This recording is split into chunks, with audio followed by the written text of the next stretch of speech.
Subscribe and press the bell icon for latest update.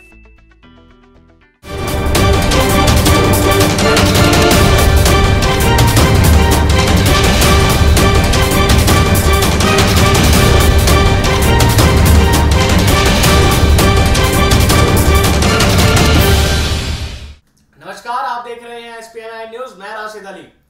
करते हैं शुरुआत राजस्थान की बड़ी खबर के साथ। जी हां, राजस्थान में एक ऐसी खबर आई है जिसे सुनकर बीजेपी को एक बड़ा झटका लगा है, बेहद ही बड़ा धक्का लगा है। और वो है जो उसका अभी तक वोट बैंक था, जो समुदाय या फिर कहे एक विशेष वर्ग जो उससे अब तक वोट देता आ रहा था, वो उनसे कहीं छूटता नजर आ रहा है। जी हां, ये विशेष वर्ग जो कि अब तक बीजेपी के पाले में था, जो अब तक बीजेपी का दामन थामे हुआ था, तो अब धीरे धीरे कहीं ना कहीं वो कांग्रेस की ओर जाता दिख रहा है, जिससे कांग्रेस का पलड़ा ज्यादा मजबूत होता दिख रहा है। और वहीं आपको बता दें कि अभी हाल ही में उपचुनावों में मिली करारी हार के बाद तो वहीं बीजेपी के आला कमान ये रणनीति बना रहे हैं कि अब राजस्थान में बदलाव लाना जरूरी है। जी हां, अब राजस्थान की जो टीम है उसमें बदलाव लाना जरूरी है। ये दोनों ही बातें मैं आपको बताऊंगा अपने प्रोग्राम में, लेकिन उससे पहले मैं आपको कुछ बता दूं कि राजस्थान बीजेपी अपने परंपरागत वोट बैंक के खिसकने से तो परेशान है ही, तो वहीं एक दशक में कांग्रेस छोड़ बीजेपी का साथ जुड़े उसके जो विशेष वोट है, जो विशेष एक वर्ग है, बैंक के वापस कांग्रेस में लौटे जाने से मुश्किलें और बढ़ गई हैं। आपको बता दें कि हाल ही में हुए 3 उपचुनावों के नतीजों के विश्लेषण में यह सच सामने आया है कि एक समुदाय बीजेपी का मोह छोड़कर फिर से पुरानी पार्टी कांग्रेस की ओर जाता दिख रहा है। पार्टी के सामने सवाल यह है कि आखिर ऐसा क्यों हो रहा है, जो कि एक बेहद ही चिंतन का विषय है। हाल ही में उपचुनाव में करारी हार मिली है और इस साल के आखिरी में विधानसभा चुनाव होने हैं, उससे पहले बीजेपी पार्टी अपने आप को मजबूत करना चाहती है, लेकिन जो उसका वोट बैंक था, जो एक विशेष वर्ग था, जो समुदाय था, जो उसके पाले में था, कहीं ना कहीं इन सालों में कुछ घटनाओं ने उन्हें आहत कर दिया और वो धीरे धीरे कांग्रेस का दामन थामते हुए नजर आ रहे हैं। तो वो कौन सा विशेष समुदाय है, वो जानने के लिए देखिए हमारी ये खास रिपोर्ट। राजस्थान में बीजेपी अपने परंपरागत वोट बैंक के खिसकने से तो परेशान है ही, बीते एक दशक में कांग्रेस छोड़ बीजेपी के साथ जुड़े दलित वोट बैंक के वापस कांग्रेस में लौट जाने से भी मुश्किलें बढ़ गई हैं। हाल ही में हुए 3 उपचुनावों के नतीजों के विश्लेषण से यह सच भी सामने आया है कि दलित बीजेपी का मोह छोड़ फिर से अपनी पुरानी पार्टी कांग्रेस की तरफ लौट रहे हैं। पार्टी के सामने सवाल यह भी है कि ऐसा क्यों हो रहा है। जवाब तलाशने के लिए बीजेपी के नीति नियामक तो कवायद कर ही रही हैं। सरकार में ऊंचे ओहदे पर बैठे अफसर भी दलितों के बदलते रुख को भांपने की जुगत में लगे हैं। सरकार की बेचैनी यह है कि दलित उत्थान की तमाम कोशिशों के बावजूद ऐसा आखिर हो क्यों रहा है। शुरुआती तौर पर पार्टी को मिले फीडबैक में दलितों की नाराजगी की 3 वजह सामने आई हैं, जो हम आपको बताने वाले हैं। पहली वजह 5 दलित समेत 6 जनों की बर्बर हत्या का गवाह रहा डांगावास कांड। दूसरी वजह नौका बीकानेर के डेल्टा मेघवाल आत्महत्या प्रकरण की सीबीआई जांच न होना। और तीसरी वजह भाजपा की ही दलित विधायक चंद्रकांता मेघवाल के साथ पुलिस अधिकारियों द्वारा थाने में बदसलूकी की घटना पर पर्दा डालने और आरोपी आईपीएस चूनाराम जाट की बीच चुनाव में दौसा के पुलिस अधीक्षक के पद पर की गई ताजपोशी। आपको बता दें, डांगावास कांड को दलित खासकर मेघवाल मतदाताओं के बीजेपी से अलग होने की सबसे बड़ी वजह माना गया है।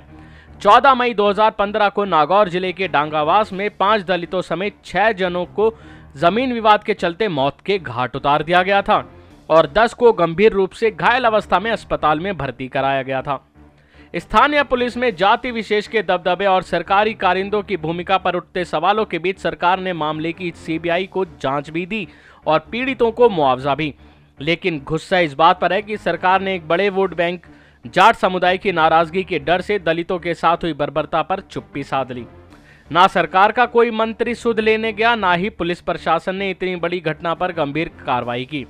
दलित चिंतक भंवर मेघवंशी दलितों के गुस्से की वजह सत्ता में बैठे नेताओं के चरित्र को बताते हैं। वो कहते हैं कि बीजेपी के दलित नेता इतने जघन्य मामले में भी चुप्पी साध रहे हैं। वहीं आरोपियों के पक्ष में सरकार के एक मंत्री अजय सिंह किलक जातीय गोलबंदी के साथ साथ सरकार पर भी दबाव बनाते दिखे। दलित अधिकार केंद्र के निदेशक सतीश कुमार इस प्रकरण में कांग्रेस की भूमिका से संतुष्ट नहीं है। सतीश कहते हैं कि इतनी बड़ी घटना में विपक्ष में रहते हुए कांग्रेस की चुप्पी हैरान करने वाली थी, लेकिन सत्ताधारी बीजेपी को सबक सिखाने के लिए कांग्रेस की जीत के सिवाय उपाय भी नहीं। दलितों की यह नाराजगी उस सूरत में काबिले गौर है जबकि सीबीआई द्वारा डांगावास कांड के कई आरोपियों की गिरफ्तारी की जा चुकी है।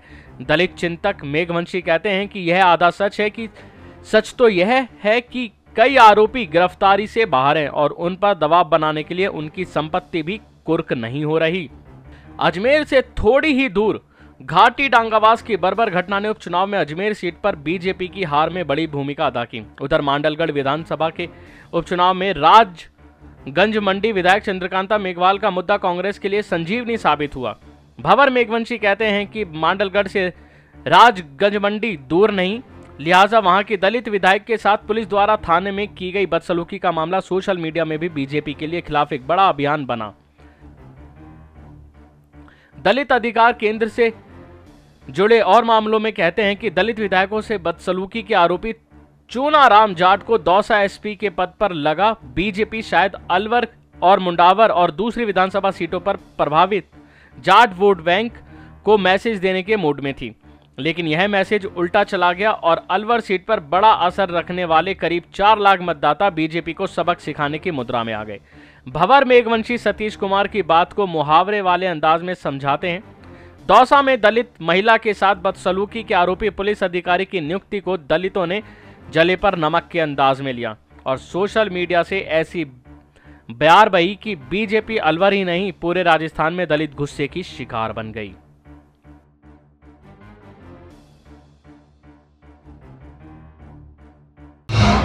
तो देखा आपने हमारी खास रिपोर्ट में आखिर वो 3 वजहें जिसकी वजह से बीजेपी मुश्किल में पड़ सकती है। जी, वो 3 बातों का मैं जिक्र इसलिए कर रहा हूं, 3 वजहों का जिक्र मैं इसलिए कर रहा हूं क्योंकि हमारी रिपोर्ट में आपने देखा कि 3 मुख्य वजह कौन सी हैं जो कि बीजेपी की राजनीति या बीजेपी की सत्ता का तख्ता पलट कर सकती है। जी हां, आखिर वहां पे ये समय ये जो कांड हुए हैं, जो घटनाएं हैं, वो नई नहीं है, बेहद पुरानी है और उससे एक समुदाय खासा नाराज है। समुदाय नाराज इसलिए है कि आखिर क्यों बीजेपी ने सत्ता में रहते हुए इस पर कोई एक्शन क्यों नहीं लिया। तो वहीं सत्ता से दूर कांग्रेस, उसने भी कोई खास जद्दोजहद की नहीं। तो बहरहाल अब जब कुछ ना हाथ लगे तो जनता या फिर जो कहे पीड़ित समुदाय वो बदलाव लाने में ही विश्वास रखता है। अब आपको मैं एक और खबर दिखाऊंगा जिसका मैं अभी जिक्र कर रहा था। उस खबर का शीर्षक पढ़ के आपको लग जाएगा कि वाकई में राजस्थान अब एक चिंता का विषय बनता जा रहा है। राजस्थान में आने वाले समय में विधानसभा चुनाव हो रहे हैं, साल के अंत तक शायद हो जाएंगे और कई राज्यों में विधानसभा चुनाव हो रहे हैं। लेकिन उससे पहले बीजेपी केवल राजस्थान में ही नहीं बल्कि और राज्यों में भी बदलाव कर सकती है और बदलाव कर सकती है वहां की टीम में। जी हां, देखिए रिपोर्ट। राजस्थान में हार के बाद अब संगठन में बदलाव करने की तैयारी। आपको मैं थोड़ा और खबर पढ़ा दूं जिससे आपको लग जाएगा कि खबर में कितनी सच्चाई है। राजस्थान में लोकसभा की 2 और विधानसभा की 1 सीट पर हुए उपचुनाव में करारी मात खाने के बाद बीजेपी आलाकमान फिलहाल मुख्यमंत्री को हटाने पर भले ही विचार न करे, लेकिन वह संगठन में बदलाव पर जरूर विचार कर रही है। हाल ही में यह चर्चा उड़ी कि वसुंधरा राजे की कुर्सी अब मुसीबत में पड़ गई और वो अटकलें इसलिए लगाई जा रही थी क्योंकि उपचुनाव में मिली हार के बाद एक चिंता का विषय बन गया था। कहीं ना कहीं बीजेपी अपने आप को राजस्थान में कमजोर महसूस कर रही थी और उसके चलते बीजेपी के हाई कमानों ने शायद इस पर अटकलें लगाई थी कि वहां की टीम में बदलाव हो सकता है और वहां के संगठन में बदलाव होगा, और जिसको लेकर यह कहा जा रहा था कि राजस्थान की सीएम वसुंधरा राजे की कुर्सी भी मुसीबत में पड़ सकती है। लेकिन ऐसा नहीं है। आपको बता दें कि सीएम वसुंधरा राजे ही रहेंगी, लेकिन संगठन में बदलाव जरूर होगा। उसके आगे क्या है मैं आपको बताता हूं। पार्टी की योजना है कि इस हार के बहाने ही संगठन में बदलाव करके भविष्य के लिए पार्टी हाईकमान अपनी राह आसान करने की तैयारी में है। हालांकि पार्टी इस बदलाव को फौरन करने की बजाय कुछ दिन रुकना चाहती है ताकि राजस्थान के साथ ही 1 या 2 राज्य में भी संगठन प्रमुख को बदला जाए, और वो दूसरा राज्य है मध्य प्रदेश। जी हां, इन दोनों ही राज्यों में अगर बात करें तो बीजेपी की स्थिति कुछ ज्यादा अच्छी नहीं है। जिस तेजी से बीजेपी बढ़ रही है, जिस तेजी से बीजेपी उम्मीद लगा रही है कि 2019 के मद्देनजर लोकसभा में उसकी अग्नि परीक्षा है और वो चुनाव से जीतना है, और उससे पहले कई राज्यों में विधानसभा चुनाव होने हैं और उसमें बीजेपी को अपनी सरकार बनानी है, और उसके लिए बीजेपी को मजबूत होना जरूरी है। लेकिन ये 2 राज्यों में बीजेपी कमजोर होती दिख रही है। हमारी रिपोर्ट में आपने देखा कि बीजेपी से राजस्थान में कितने समुदाय नाराज हैं, तो वहीं मध्य प्रदेश की अगर बात करें तो वहां भी किसानों की हालत बद से बदतर हुई पड़ी है, और जो बाकी समुदाय हैं उनकी भी हालत कुछ ठीक नहीं है, और जिसको लेकर मध्य प्रदेश में शिवराज सरकार का विरोध हो रहा है। तो राजस्थान की बात करें तो वहां पर वसुंधरा राजे का वर्चस्व अब घटता दिख रहा है। खबर के आगे मैं पढ़ाना चाहूंगा आपको कि आखिर खबर में और है क्या, कम समय में जानते हैं। बीजेपी सूत्रों के मुताबिक राजस्थान की हार से पार्टी का आला नेतृत्व बेहद खफा है, लेकिन इसके बावजूद चुनावी साल में वह मुख्यमंत्री वसुंधरा राजे सिंधिया को नाराज करने का जोखिम लेने को तैयार नहीं है।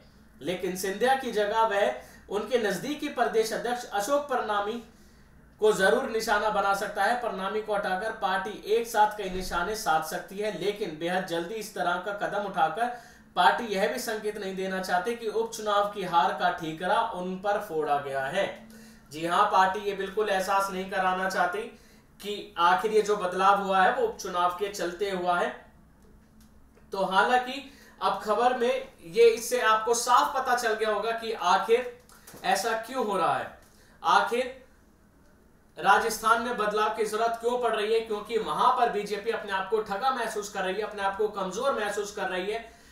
इसलिए बीजेपी के आला कमान जो है वो वहां पर संगठन में बदलाव की तैयारी कर सकते हैं, और अगर यही हाल रहा तो कहीं ना कहीं यह बदलाव हमें जल्द देखने को मिलेगा। उसके वहीं विपरीत बात करें तो वहां की कांग्रेस प्रदेश कमेटी के अध्यक्ष जो कि सचिन पायलट हैं, जिसके नेतृत्व में ये उपचुनाव लड़े गए और तीनों विधानसभाओं तीनों सीटों पर, जहां पे 2 संसदीय और 1 विधानसभा सीट थी, तीनों में जीत हासिल करी, तो वहीं कांग्रेस का पलड़ा होता ज्यादा मजबूत दिख रहा है। बहरहाल अब इस चुनाव तक में जितना समय है उससे पहले दोनों ही पार्टियों के पास समय है कि आखिर वो अपने अपने पार्टी को, अपने अपने दल को कैसे मजबूत करें, आखिर वो कौन सी रणनीति अपनाएं, जो कि मैंने अभी आपको वजह गिनाई, उन सब वजहों पर काम करके बीजेपी को अपने आप को मजबूत बनाकर दिखाए। क्योंकि हाल ही में हमने देखा कि मध्य प्रदेश में शिवराज सरकार ने एक पासा फेंका, जिससे तमाम नाराज समुदाय को उन्होंने अपने पास बुलाया, यानी कि अपना वोट बैंक बढ़ाया। अब देखना होगा कि आखिर ऐसे ही राजस्थान में वसुंधरा राजे सिंधिया सरकार ऐसा क्या करती है जो कि वहां की नाराज जनता को लुभा सके। तो बहरहाल आज के प्रोग्राम में इतना ही, अगली बार फिर मुलाकात होगी ऐसे ही। तब तक के लिए देखते रहिए SPN9 न्यूज। नमस्कार।